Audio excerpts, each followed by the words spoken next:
Hey everybody, it's Eric alongside Rod, coming at you with our fourth Big Ten preview. Rod's projected number 15 seed, the Nebraska Cornhuskers. Please stop right now, leave a quick 5-star written review on your podcast player to help the algorithms lead other Spartans to the show. We'd really appreciate it. Okay, Rod, so let's talk about Nebraska, um, which has had, I would say, kind of one of the more interesting sort of tenures under Fred Hoiberg over the last, I mean, how many years has it been? Like 6 or 7 now, I suppose. Oh, at least, yeah. I mean, Yeah, he's I been mean, there it's longer than you think. because I think he's been there before the sort of NIL kind of started in some Absolutely. respects, He was there and before so COVID. Yeah. right, and so we thought, oh, with the NIL, after the NIL, this is going to be yeah, that's right, because of COVID, he had that where he looked like he was dying, he had the Right. flu or something, right, at the Big Ten tournament. The Huskers were 7-8 last year in conference play in late February, which put them in position to NCAA tournament bid, but they just didn't have good, just weren't quite good enough. They beat a bunch of and they lost some bad games at the end of the season. It looked like they were in, and then they lost to at home to Iowa to finish the season, which basically put them out of the Big Ten tournament. It was really a crazy end to the season. Uh, so they lost what 5 of their last 6 games or something like that, No, the and last five. or last five, yeah, they lost 5 in a row because yeah, it looked like they're safely in. And this has been a team under Fred Hoiberg over the last since his tenure, which at the time I think we thought it was a good hire for Nebraska, Oh, it was a and we great hire. yeah, and I think on par, you probably say it was. I mean, as far as everything has gone so far for Nebraska, it's they've had success getting to the NCAA tournament, which they really hadn't had before. They've Well, had some really good teams. You know, we'll, they we'll, I- I'll, I'll disagree with that a little bit, but go ahead. okay, and it's just been a strange up and down kind of year to year transfer sort of team, which is, I guess, a little bit sort of what we expected to be sort of transfer heavy even before the NIL started. Yeah. But it's been just a kind of an odd team that you just don't really know what you're getting from year to year. I mean, Tominaga, obviously, those are some good years, but outside of that, they've had like back to back years that are so consistently solid, and so it's been in my eyes, it's been a very weird sort of tenure. I think we've for a while we were wondering if he's going to lose his job, and then they made the NCAA tournament. So last year's kind of a reflection of kind of the way North Nebraska's been. I mean, they have what looks like decent, very good fan support. The kids in Lincoln. I'm not sure what the NIL situation is. It must not be terrible, but it's probably not certainly top of the league, but it's you know manageable.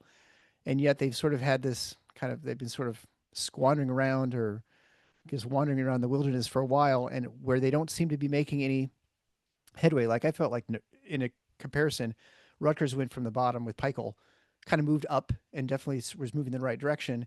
Now they've taken a couple steps back, but Nebraska's just kind of been going back and forth and just really not. They sort of like out with a boat without a rudder or something for the last few years. I'll get what your take is on things last year and this year. Well, let's start with an overview. Um, it all depends on how you're defining these things. I think there's no question the last 3 years have been significantly better than, say, the three or four before that, however far back it goes. Um, Right. that's true. They were competitive 3 years ago, but didn't make the tournament, but they were better. Then 2 years ago, they made the tournament. Last year, they should have made the tournament, squandered it, threw it away, just pratfalled miserably down the Right. stretch and Yeah. not only did not make the NCAA tournament, but remember, they missed the Big Ten tournament as well. Yeah. Which, if Which is you'd almost said that unfathomable. 2 weeks prior to when it happened, you wouldn't have believed it. Yep. With where they were and what their schedule was, because let's understand, it wasn't just the Iowa home game. They played games against Minnesota and Penn State, the 17th and 18th. Well, Minnesota, I guess, wasn't 17th, but It ended up talent being in wise, because of they that win. were. Yeah. Right. So, two of the worst teams in the league. They had home games against Michigan and Iowa, and a road game against an Ohio State team that was nosediving itself. If they had won three of those five games, as they should have done, They would have finished 500 in the league. They would have, absolutely, they would have made the NCAA tournament, no doubt in my mind. Yeah. Uh, if they'd won two, it might have been enough. Instead, they win zero. That is a Yeah. pratfall. When you combine the 0 and 5, which is terrible against anybody, and then you adjust for the strength of schedule or lack thereof that they were facing, it's even worse. So on in through one lens, viewed through one prism, you could say that last season was, better certainly than the first few years Hoiberg had. I might argue that it trends back in the other direction, though, Hmm. because it was such a terrible miss. So bad in terms of what they did. I'd also say this, even the high points, if you told me when he was hired that he'd be there, whatever it's been, like it's at least 6 or 7 years, and have made one NCAA tournament, I would have been shocked. Fred Hoiberg was a very good coach at Iowa State. Yeah. And he did it in a very unconventional way for that period. You were alluding to it. He was transfer heavy in an era where transfers still had to sit out unless they were grad transfers, and most of his guys weren't. Um, he did a great job building that program, making it competitive year in, year out in a tough Big Eight, Big 12, whatever they're calling it at that time, but in that league. And they were competitive. And then he had an NBA stint. I think he coached two NBA teams, at least one, with the Bulls. I guess it was just the Bulls. Um, when Nebraska hired him, I thought that was an absolute coup. Yeah. I thought it was not a decent hire, not a good hire. I thought that was a great hire. And that was before NIL and the portal came into the picture. If you told me that was going to happen, I would have been even more convinced that he Yeah. would be Right. great because he'd already done that under a much more restrictive system at Iowa State. So why would you think at a place in a bigger program? I'm not going to say Nebraska is a better program because historically they're not, but it's a program with more resources than Iowa State. That's true. Sure. Yeah. How could he fail? But he hasn't done. Now, I'm not suggesting he's under any heat.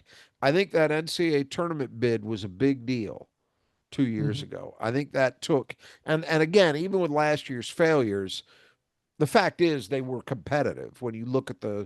totality of the season. So nobody in Lincoln is going to fire him based on that. So he looks to be pretty secure to me at this stage, but man, I don't know why it's gone this way.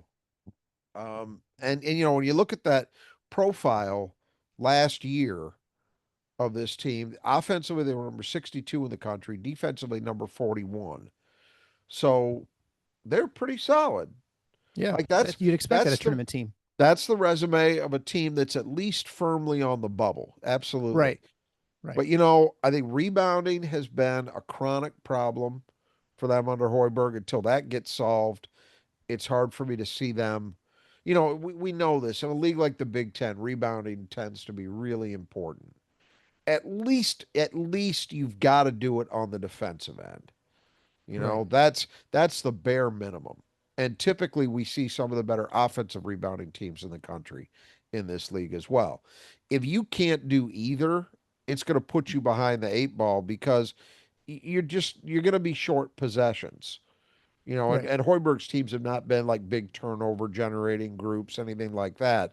So they don't that to me right now, that's an area that you have to look at as a systemic flaw that's got to be addressed if they're ever going to be consistently better than they've been. Um, but again, you look at this program, and I hesitate to use the word sleeping giant because I don't know that I believe that program has quite that potential. Although in an NIL and portal world, I guess everybody theoretically has that potential Right. because Yeah. things like geographic natural recruiting territory don't mean as much as they used to. But let's just say this: when you look at the facilities, you look at the fan support, all of that, even with average NIL, they've been an underachiever. Yeah. Certainly since they joined the Big Ten and had that behind them, that that conference affiliation, that kind of money, all of that. They've been an underachiever. And it'll be interesting to me to see if he can ever, at this relatively late stage, he's been there a long time now, if he can ever elevate them beyond that. I think this year, just as kind of a spoiler, I think he's got potentially a decent team, but I don't see this as the big breakthrough season where they're in the top 4 or 5 in the Big Ten or anything like that. I'd be very surprised. Yeah, it's been a very interesting course for him, and I I still can't quite put my finger on what's wrong there, because I feel like from a athletic department standpoint, they're very similar to Iowa, in the sense that they're obviously both football schools. They have Iowa maybe has a little bit more history in basketball, but from a resource standpoint, they should be pretty similar. Obviously, recruiting territories about the same. The only advantage Nebraska has, I suppose, they don't have like an Iowa State, and they got Creighton, which is probably a bigger name than Iowa State even for to as recruiting. It's pretty comparable at this stage of the game, yeah. Yeah. So you expect that they'd have more success, and I don't know. At some point, I suppose you're going to start asking questions at Nebraska. But you look at the fan support there, and you look at everything else. They seem to have what is needed, but he has not had a Yeah, lot more success than what not Licklider, um, uh, Tim Miles had at Nebraska. And that's true. we would have That's expected true. a lot more. And Tim got pushed out I for, I I would don't know, I would maybe say even a you better can record. I would say you can make an argument that Miles had a little better tenure Yeah, than no, I Hoiberg think thus so. far, which I never would have believed. And I don't want this to be a bitch session about Fred Hoiberg. I mean, Right, Fred Hoiberg seems to be a really good guy. Obviously, Michigan State fans, I think, have some affinity for him because one of his sons played here. Um, and that tells you something about the relationship between him and Tom Izzo for him to send his son to right. play at Michigan State. So, I'm not delighting in this. I'm just shocked because his Iowa State tenure to me suggested this is a guy who's maybe not an elite coach, but pretty damn good. Yeah, And a guy that a program like Nebraska would be doing cartwheels to be able to get, and it just has not panned out. Shockingly so, it has not panned out. So we'll yeah, see if the trajectory changes some this year. I don't think that's going to happen. I think they're going to be probably some version of what they've been the last 3 years, which is competitive, not downright awful the way they were the first few years of his tenure, but probably not good enough to be anything more than a bubble team in a best case scenario. I just don't see it.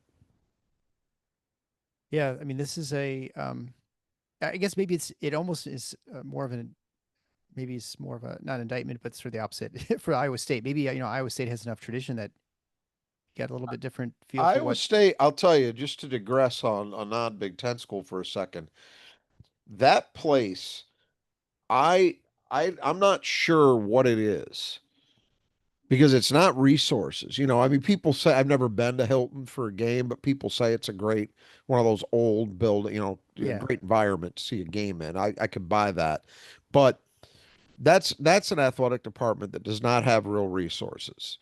So even in the modern era, you would say, well, okay, they're not positioned. I mean, you might know more than I do. I don't think they've got any sugar daddies that are splashing, multi-million dollar offers on portal guys. It doesn't I mean, feel not in like the it. past, right? I mean, they had. I No, mean, I'm I'm sure they talking had about the even usual sort now. of. Right? And Yeah, I then if know now. Yeah, and then if you go to the past, always the second choice in that state, pretty clearly. I yep. mean, there's a it's not a Michigan State thing there, right? I mean, there's more of a disparity. It is a yeah. Yeah. It's yeah for sure. There's way more Iowa fans if in Yeah. Iowa. Yeah, Yep. no question. So it's interesting to me. They've done it multiple coaches. I mean, I go all the way back remembering when Johnny Orr left Right. Michigan to Mm-hmm. go coach there Yep. because he felt, disrespected or whatever the problem was financially with his deal at Michigan. Not the first time that happened. Um, and Johnny Orr was great at Iowa State. He had great teams, had pros, Yeah. really good. But man, it's been multiple guys. Tim Floyd had that team Mm-hmm. that MSU had to beat in the Elite Eight. That was the toughest team they played that entire tournament run in Yep. 2000. So Tim Floyd was successful there. Hoiberg was successful there. The current guy, what's his name? TJ Otzelsberger. Yeah. There you He's go. Yeah. been That's tremendous. yeah. So this is even Steve Prohm had, I think, a year or two of success before it kind of petered out. They've had, and I might even be forgetting someone. Oh, I am. It wasn't Tim Floyd that was coach. He did coach there and was successful, but it wasn't Tim Floyd in 2000. It was Larry Eustace. Oh yeah. You Yeah. remember Yeah. he got Right. tossed Mm-hmm. out of the game at the end. He lost his mind, and then he lost his mind by showing up at a co-ed party and got canned. Uh, but Right. but I've just named like six guys, Yeah. all of whom had at least some good moments. So to bring it back around to what we're talking about, if I'm a Nebraska, I got to be looking at that saying, how? How is this happening over and over and over, and we can't seem to get it right once? Yeah. Because No, that's I the think thing. it's a great The high example. points for Fred Hoiberg, Tim Miles, and anybody else who came before them, the high points are making the NCAA tournament maybe once every decade or 15 years. Yeah. Nebraska, I will remind people, has still never won an NCAA tournament game in program history. They've been Yeah. there. They're now behind. They're behind Northwestern now. Well, Northwestern they've has been two there a wins. little more often than Northwestern, but Northwestern is way up in Yeah. They've terms of won NCAA. twice. Northwestern's won a couple, I think, Yeah. I think they're NCAA two and tournament two or games, two something or like that. three. Yeah. Yeah. Yeah. So this is a place that, for whatever reason, has just been a Bermuda Triangle for coaches. Right. They slip in there and they disappear, and you never hear from them again. But Well, Fred Hoiberg still got a chance to turn it around, so we'll see if there's any improvement coming. I can definitely say, speak from personal experience. I've been to Ames a couple times.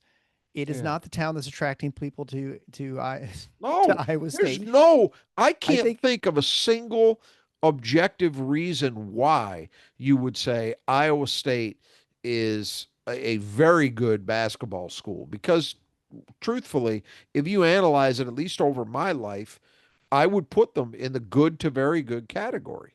yeah, like the But it's top over team in the Big multiple 12. Yeah. guys. No obvious reason why. They can't even be, they're not the lead program in a state that doesn't produce a ton of talent anyway.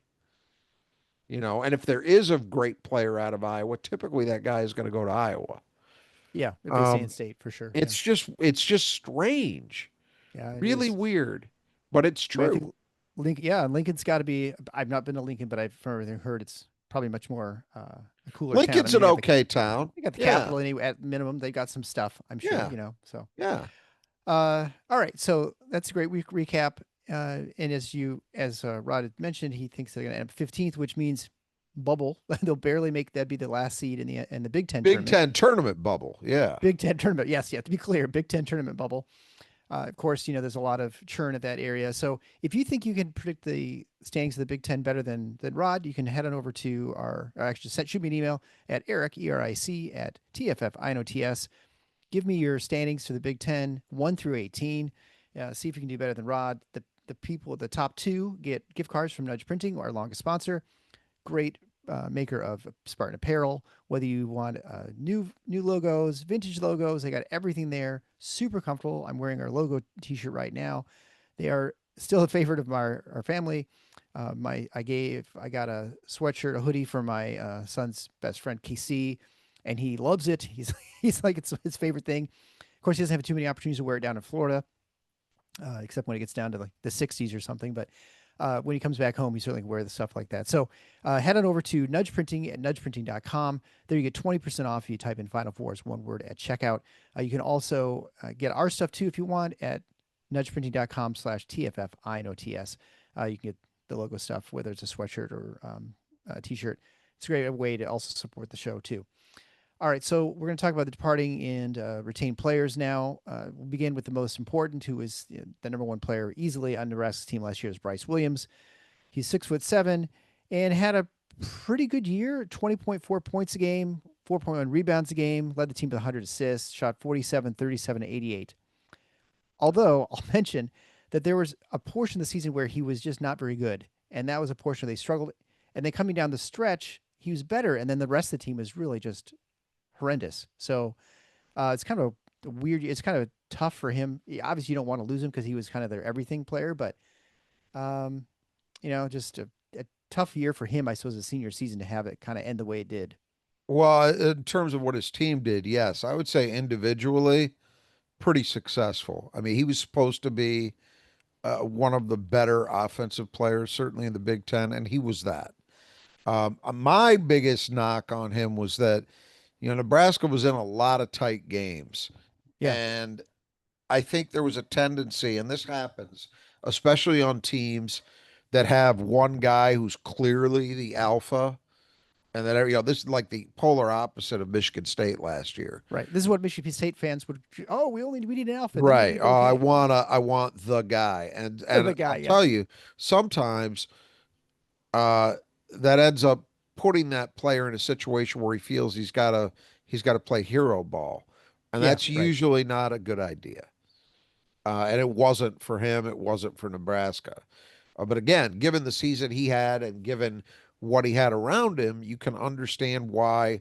I don't think that made him a selfish player necessarily. I think he was looking at it fairly realistically and probably saying to himself, if a version of, if not me, who?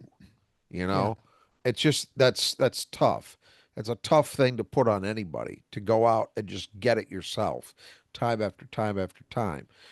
Um, he's a very significant loss. I mean, I have a hard time imagining any one player on this roster coming close to replicating everything that he did for them.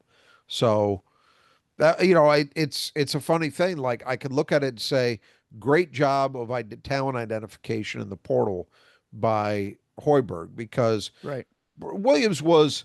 I mean, he wasn't a nobody. He came from Charlotte and he was identified as a guy who could be good, but I don't think people saw him as a 20-point a night guy in the Big Ten.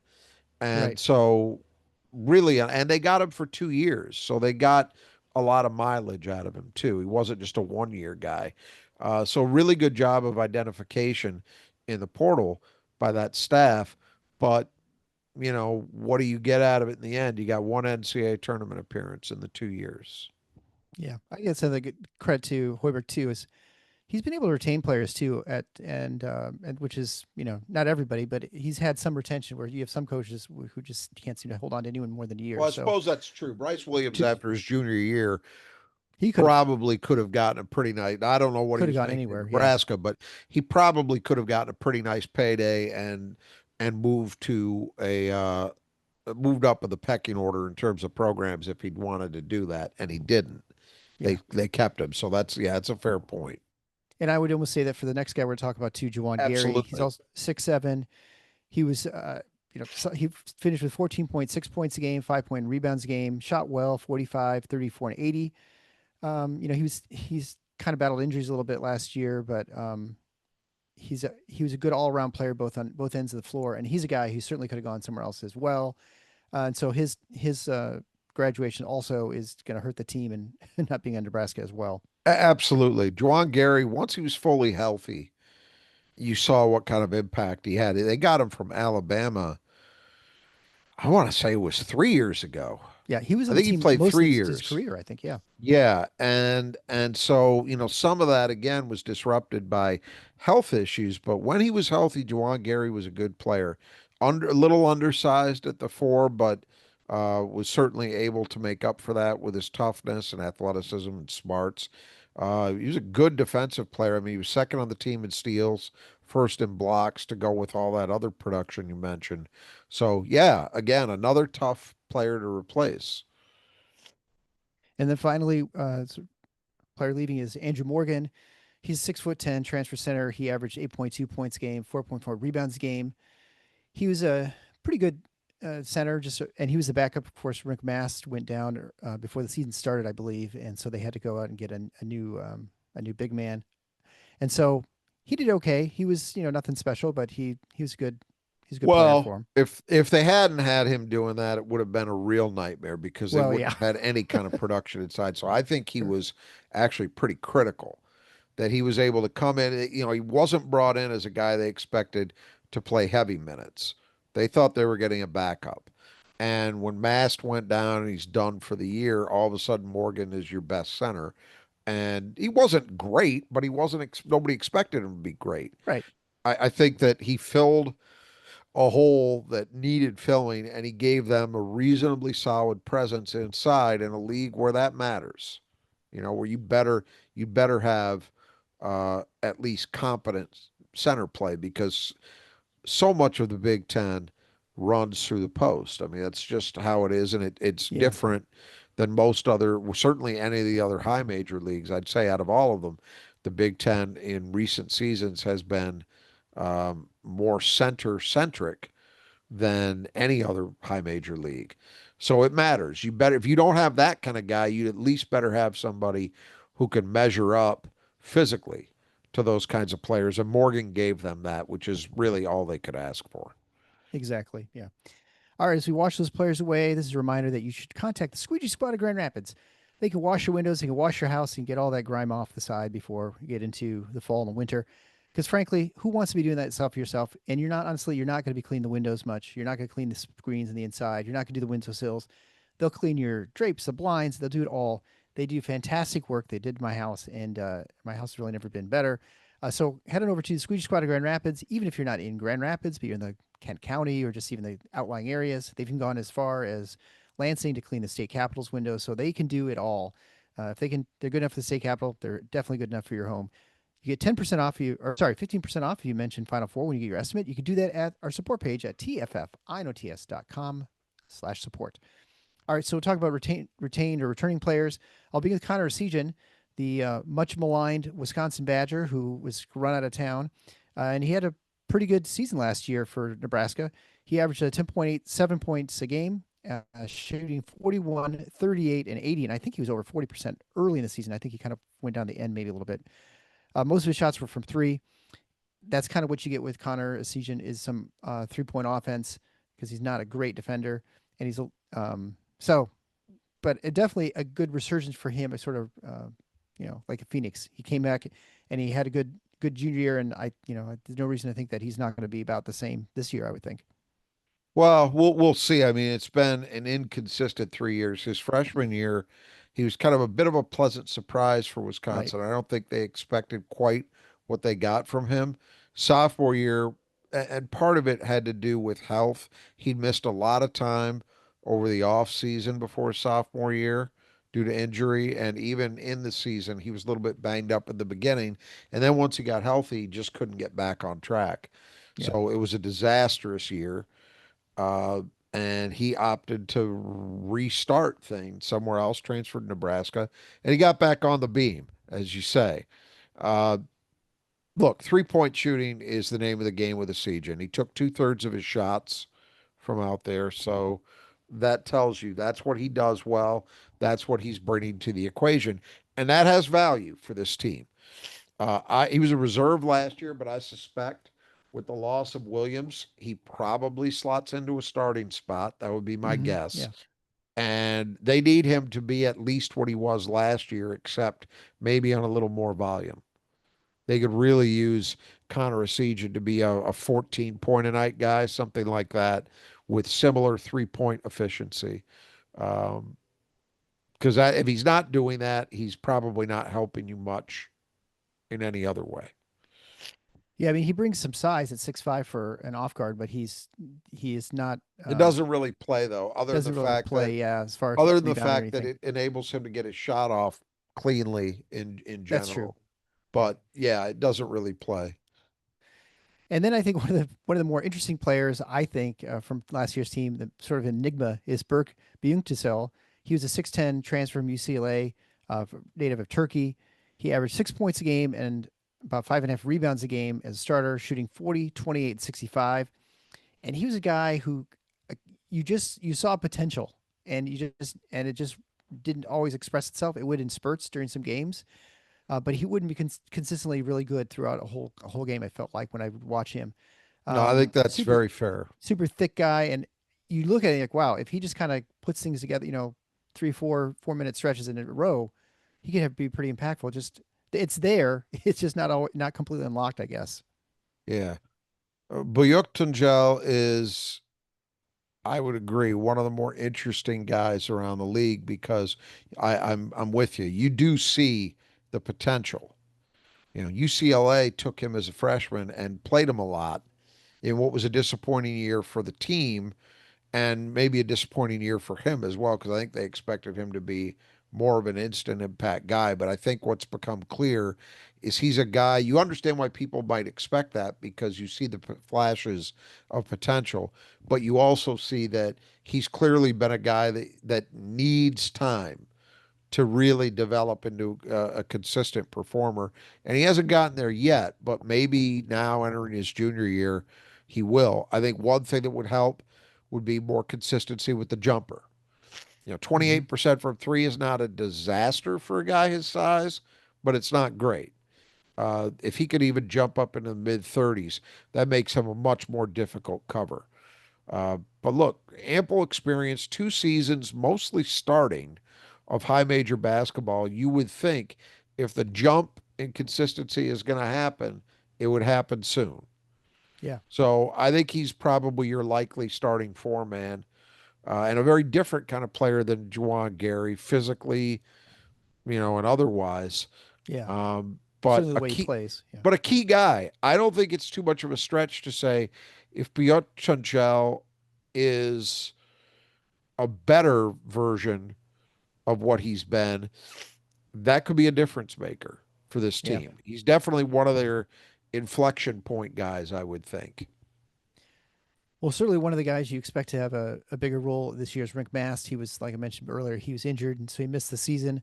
6'10", 250 pound senior. He's originally played at Bradley for a couple of years. I don't know if he was like all Missouri Valley team, but he was definitely He was good. one of the better players Yeah. coming out of it. So the year before, he was an All Big Ten choice on third team, 12.3 points a game, 7.5 rebounds a game, shooting 43, 34, 84. Definitely gave him a good inside presence, good post player. Um, and he didn't get to the line a whole lot. That was probably one of the things he didn't do as much as they'd hoped for last year. But having him back is definitely going to be an upgrade over what they had last year. There's no question. Mast was one of the better centers in a league with a lot of good ones. And assuming that he's all the way back and he's fully healthy, I haven't seen anything indicating they don't think he will be. That's a big upgrade. You could look at some areas of this team, like we talked about, with Williams gone, Gary gone, and you're like, boy, we're gonna have to try to patch that together by committee to get even close to the production we got out of those individuals last year. But inside, it cuts the other way. Mast should be an upgrade over what they had a year ago. The activity level thing is weird. It's interesting for a big man, and again, he's not just a guy who lives on. It's not Xavier Booker. He's not living on the three Right. point line. Mast gets the ball inside, scores inside, looks to do that. He's not a guy who drifts, but he still averaged only 2 free throw attempts a game 2 years ago for Nebraska. So that would be a big, especially you consider he shot 84% from the line. You want that Right. guy at the free throw Exactly. line. And he just wasn't getting there. So that would be an area I would think they'd be focusing on to try to get some improvement. Even get him up to 4 or 5 free throw attempts per game, which is not massive for a big man playing the kind of minutes he'll play. That would be a real, that could be another couple points a game. And that's a big, those kind of margins in a league like the Big Ten, it matters. So I'm expecting, assuming health, he's going to be really good for them. And he'll Yeah. make that interior game better. And another returning player, and you notice there are actually quite a few for Nebraska. So again, credit to Hoiberg. Although this one maybe not as much credit as the others. Is this his son, Sam Hoiberg, 6 foot senior, who came sort of emerged because of injuries I think it was as a freshman even, and got thrown into games and actually was pretty effective. He ended up leading the team now last season with steals of 48. He didn't average a lot, scoring a little under 4 points a game. Shot 43, 36, and 86. So a good shooter, guy who takes care of it when he gets there. And I feel like most of his points where he get a three a game, maybe two, or a layup off a steal is kind of that's sort of his mo. But a guy could hold down the fort as a backup point guard. Probably expect that more this year too, wouldn't you? Yeah, I mean it's an interesting look. Sam Hoiberg has kind of come close to maxing out what anybody could have expected from him as a guy who was Yeah. a, I mean there was no sense that he was any better of a prospect than his older brother Jack, who was a preferred walk-on at MSU and that Hmm. played his last year I think at Texas San Antonio, somewhere in Texas. Yeah. Um, but Jack never emerged as like a legit D1. Sorry, he was a good walk-on. That's what he was. Sam's eclipsed to that. He's been really productive for them. He shot well, again, not heavy volume, but pretty good efficiency, and he's a pest defensively. There's no doubt about that either. Here's the issue. Ideally, a guy like Sam Hoiberg is maybe your ninth guy. If you've got the Right. right kind of team, that's probably where he'd slot in, somewhere around there. This team, the big issue, and I'll return to this at the end when we talk about the overview. The big issue, and I do not understand this, why Fred Hoiberg has opted to go this way. I don't see a natural point guard Yeah. on the Weird. roster. And so Sam might have to play a bigger role than his talent might otherwise suggest, simply because he might be the closest thing they've got to an actual point guard. But it's a weird roster development, I would say roster assembly blind spot this year. Why did he not go get a point guard? But he didn't, not really. And so it might fall on his son to help shore that position up. Yeah, and just look at Jack Hoiberg. Yeah, it was UT Arlington, and he actually that's because he's a grad student there Arlington. now. Okay. Yeah. So anyway, but you're pretty close. Next would be Caleb Jacobson, 6'4" junior. He averaged barely a point a game while playing about two-thirds of the games in limited minutes. Yeah, didn't get a lot of time last year as a sophomore. Given what they brought in on the wing, I don't see it likely to be changing very much. Depth guy. And finally, we have Braden Frazier, 6'7" Richard freshman forward, reclassified last year, but so he just turned 18.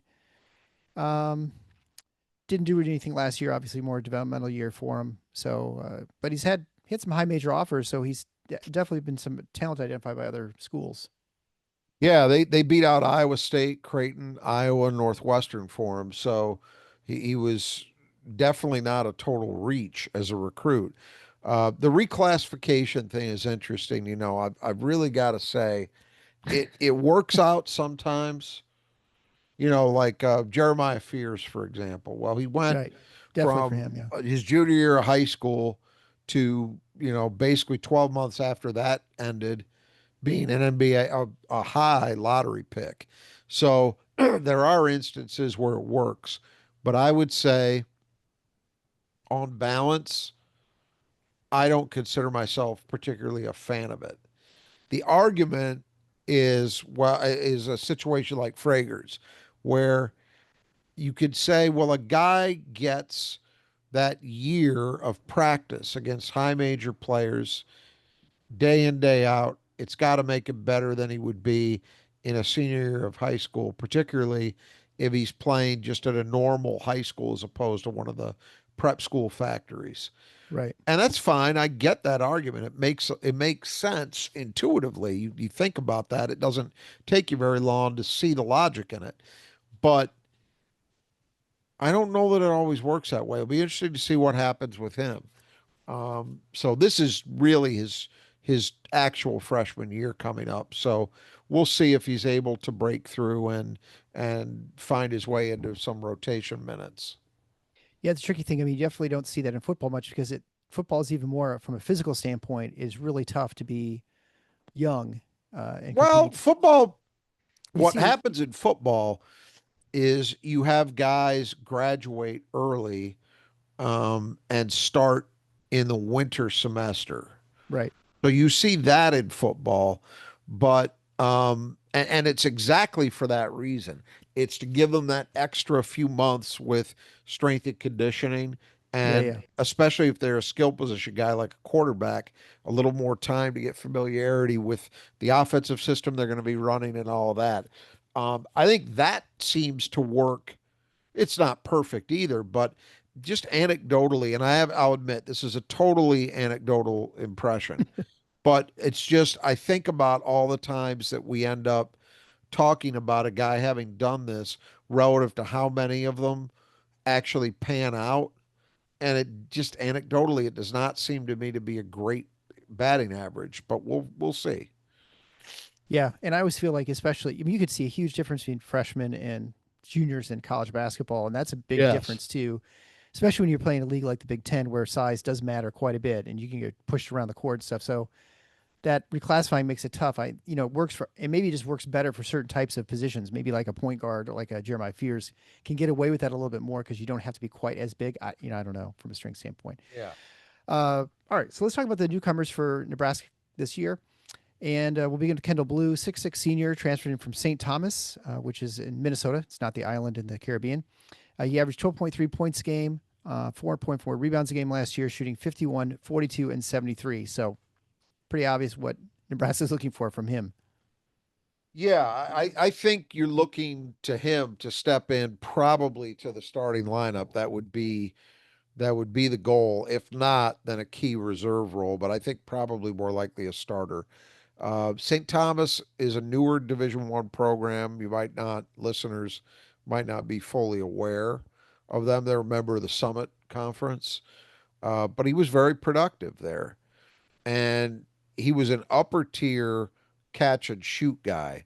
So I would expect Northwestern to be running a lot of screening action to get him loose for catch and shoot chances, probably from three and also in the mid range.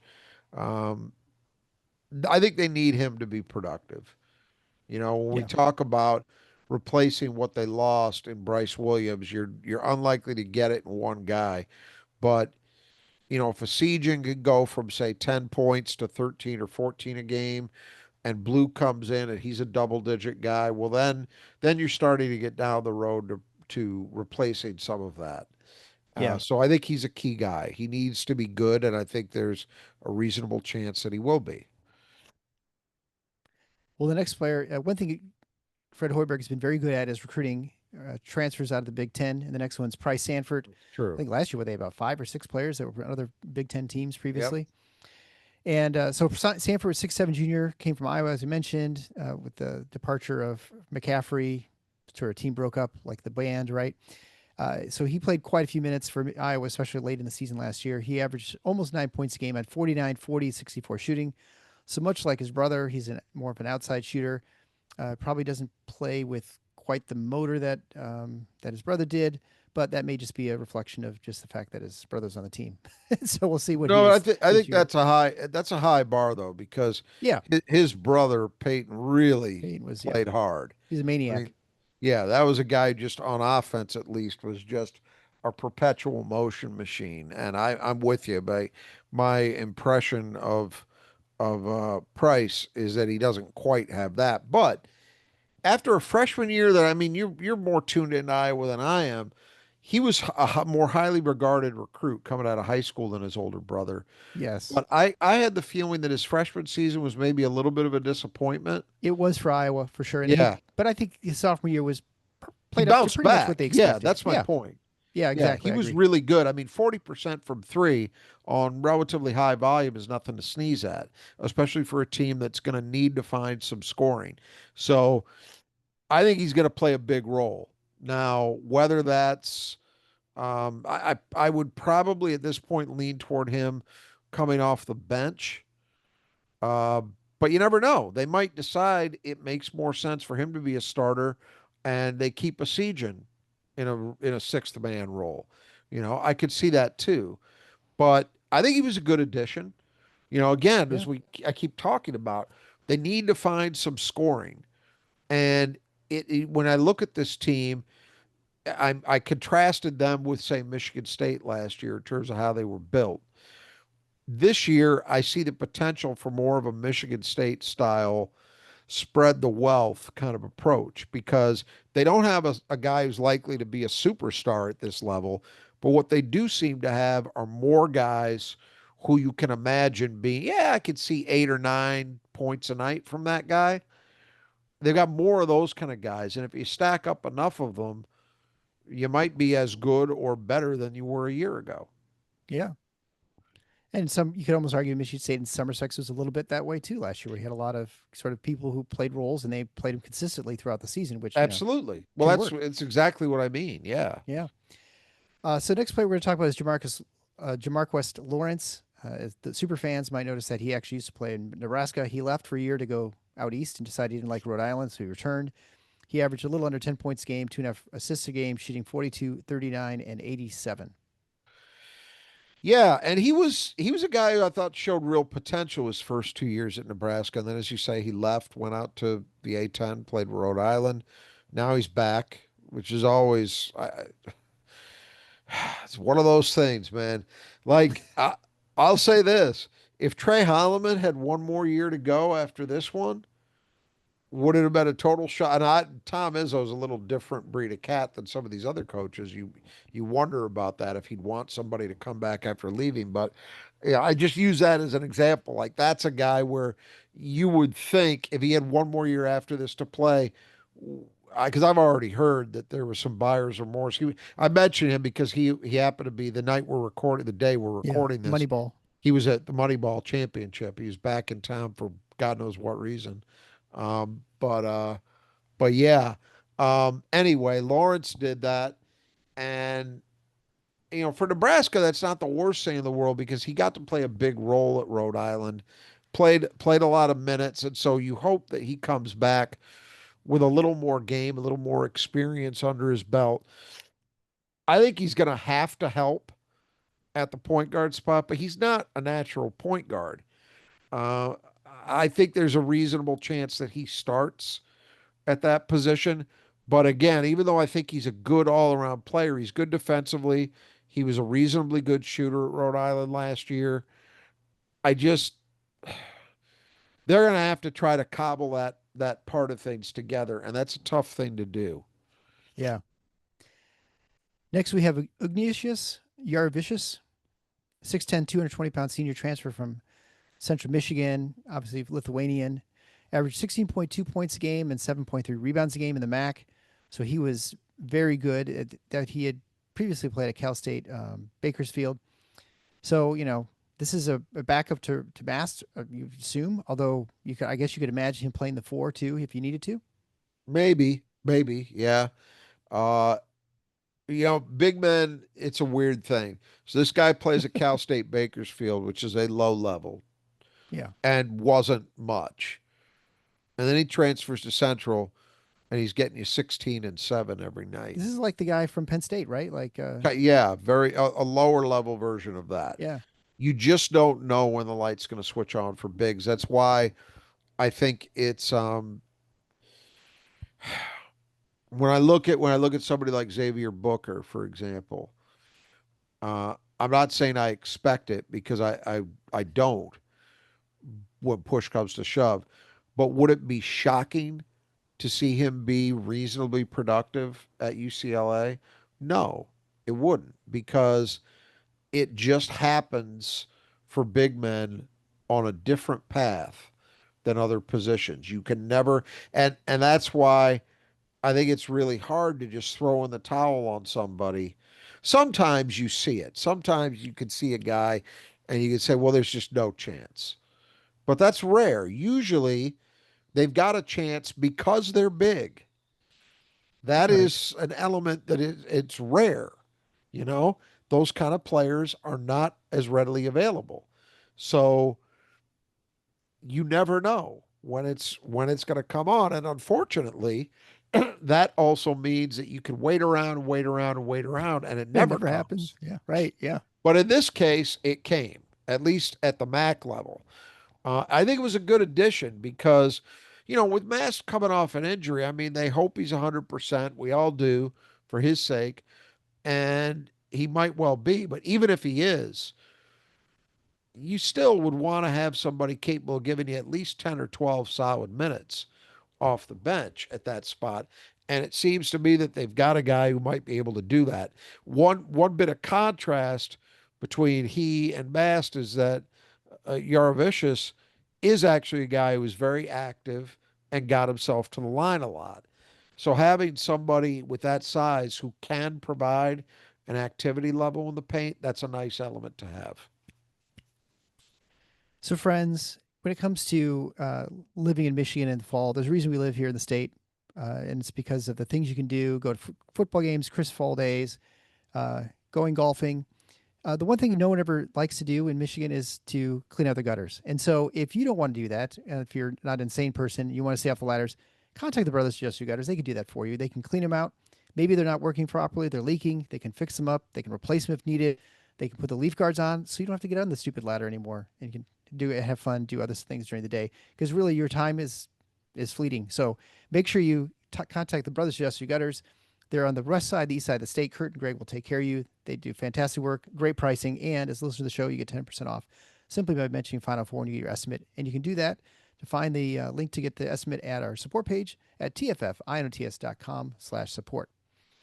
All right, so next player is not a Grateful Dead band member. It's Jared Garcia, 6'9", 240-pound senior, coming in from Tulsa, where he averaged 9.6 points a game, 4.2 rebounds a game, and shot 47, 29, and 64. So not a great shooter, but you can kind of see him sort of backup minutes somewhere in the off the bench. I think as a guy who could give you some more size at the four, maybe even at the five, you needed him to, but I don't think they will. So a nice addition just to have a little more depth at that position. He was reasonably productive at a decent level at Tulsa. So yeah, I think it makes sense as a piece because they're not looking at him to be a 25-minute a night guy. Then we have Leo Curtis, who is Icelandic, not Cletus Curtis Dorter or something like that. He's the second to play at Nebraska because they had, I can't even remember, Bjorn's Dorter, I think is the last one. Yeah, it was a So this guy's typical it was a typical Icelandic name with about 19 consonants. a And couple if you've ever umlauts in been there, right? there, you know that's not. Now, I'll give you a little, here's a little divergence. The reason for that, it's very interesting, to me at least, if nobody else. Uh, Iceland, of course, is a Scandinavian country, right? Was settled by Vikings, by immigrants from what are now Sweden and Norway, many, many, many centuries ago. If you look at the written language compared to Swedish and Norwegian, it looks very different because seriously, if you go to Iceland and you're looking at a street name, it might be 16 letters long, most of which are consonants. So it's impossible for English speakers to figure, it's a nightmare. But the reason for that is it it is a pure version of the quote unquote original Scandic tongue.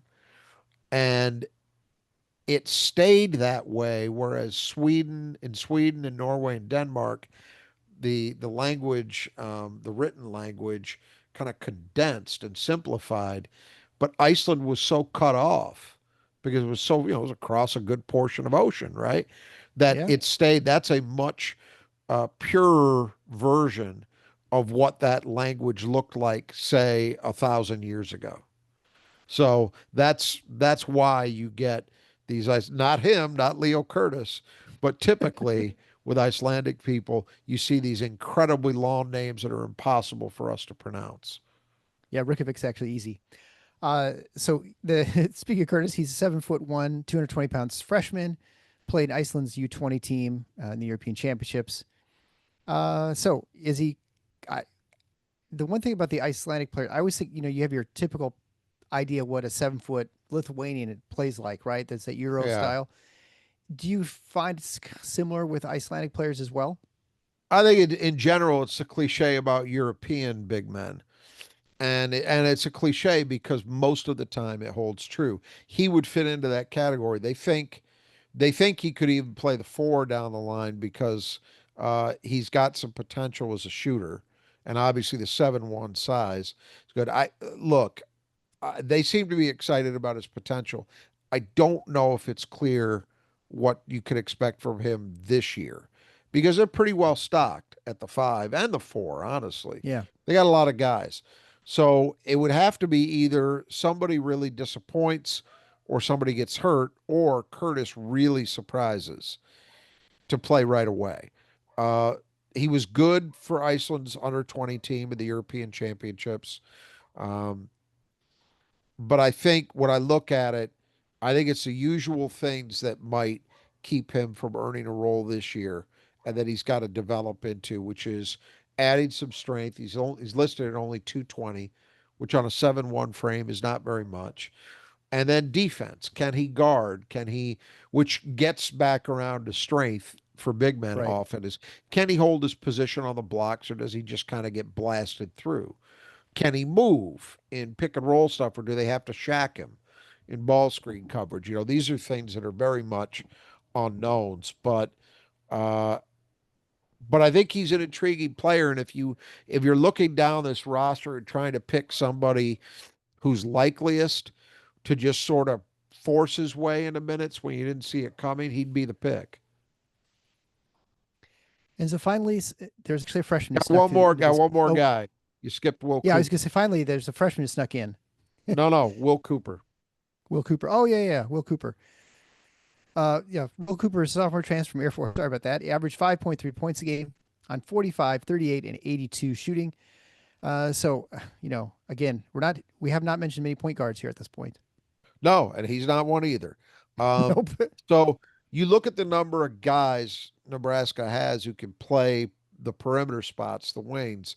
It might be tough for Cooper to earn a steady rotation role, but if you could hit 38% from three, that will give you a shot to earn some minutes.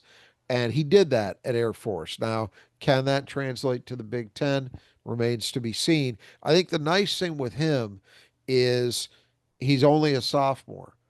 So if you can keep him, you've got time. Even if he doesn't help a lot this year, you might have you mentioned Hoiberg has done this and has done a pretty good job at retaining guys, at least guys he wanted to retain. Yeah. Uh, so this strategically seems to fit well with the way he's gone about it. He hasn't been as focused as a lot of other coaches have been at getting 1 year guys, and Cooper would fit that. So we'll see if he plays much this year. I wonder if these players from the service academies who transfer out, I wonder if they still have service commitments they have to honor later. I'm It's not a sure good about that. question. I don't know the So, answer to that. so again, finally, the last player to join the team is Quentin Rhymes, 6'6" freshman wing. So the only freshman in the class, yeah, the true freshman, and out of Las Vegas. Yeah, and I think it's fair to say it's an uphill battle to earn minutes this year, given the number of guys ahead of him that have more experience, more proven production. Um, not and he's not a freshman that was highly regarded, so I don't think there's an expectation that he's going to crash his way into a role. But you never know. Sometimes guys like that surprise, but I wouldn't expect it here. So overall, looking at Nebraska, you have them picked 15th, just sliding into the Big Ten tournament, but missing the NCAA tournament for sure at that if that's their eventual seeding. This is a guy who's Fred Hoiberg, who's been around a long time. He's a good coach, and he knows what you need on your roster. It is a little strange. We went through, and it looks like on paper, pretty good forwards, pretty good centers, and then you just have this black hole at the point guard position, and you're Yep, just kind of relying on your son, who's like you said, kind of like a walk on. It's very interesting to see how this will all work because it's one thing to bring in guys who are can handle the ball, like we've seen this at Michigan a number of times, guys who aren't true point guards, but they kind of just get by. This seems like a team that's even more lacking for that, and it'll be interesting to see how you get into your offense flowing without even secondary like a Danny Wolf kind of sort of a unicorn who's brings the ball up as a 4 man 5 man. I don't know. I guess that's why you probably had the team slotted 15th and not higher. that's correct. Because, if you look at the rest of it, you would have the makings of a team that I think could finish higher if they had, even if they had, who's the kid they got from Utah last year? Raleigh. I'm forgetting his last name, but their point guard last year. He wasn't a star by any means, but he could get them into offense. Um, he was legitimate for that position. It wasn't a guy you were sort of miscasting in that role. Hmm. If they even had that kind of player, I'd be inclined to maybe pick them a little bit higher than this. But they've got enough elsewhere that I don't see them as a bottom dweller, but it's hard to pick them higher. You look at it, there's the potential for really good perimeter shooting on this team, which has rarely been the case at Nebraska under Hoiberg. They have not been an efficient deep shooting team, but this group could be good. We know what a Siegen can be. We know what Yep. Sanford and Lawrence can be because they've all done it at the Big Ten level. They're expecting good things from Blue. And, even a guy like Hoiberg in a lower volume role has proven to be effective. So you don't have to Right. squint too hard to see this team being pretty decent in terms of its jump shooting. And then you look at the post positions. I mean, Mast coming back is a huge deal if he's healthy again. Gel, hasn't put it all together yet, but will it be shocking to see him start down that road? No. And they've got the makings of pretty good depth at those two positions. There's a Nebraska team that frequently has been small is not small this year. They've got a lot of 6'10" and up guys on this roster. So, five of them really, or four. So they're the makings of a good team here. But the big reason, as we've talked about several points here, is a lack of a real point guard. I mean, Hoiberg and Lawrence are the most obvious guys. I just don't understand why they didn't go get somebody in the portal. Not even, not a star, just somebody who you Right. go Just out and say, anybody. hey, he'll get us 4.5, 5 assists a night, do a steady job there, hit a shot occasionally, play decent defense. That's all they needed. Those kind of guys are not impossible to find. And it's just strange to me that they didn't bring anybody in who fits that profile. It may be that, in fairness to him, Fred Hoiberg knows a lot more about basketball than you or I do.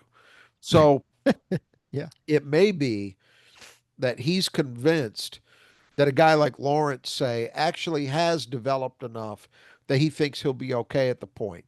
And if he can be a starter there, his son is a reasonable backup option, Uh-huh. Yeah. then maybe they're okay. I just don't think there's a lot of evidence to believe that to date, but he's got more information than we do. And it's more than just a typical portal addition because, again, the guy played 2 years with Nebraska. So they know him really well. Um, but if it doesn't work out, it's such a limiter offensively when you don't have that kind of player.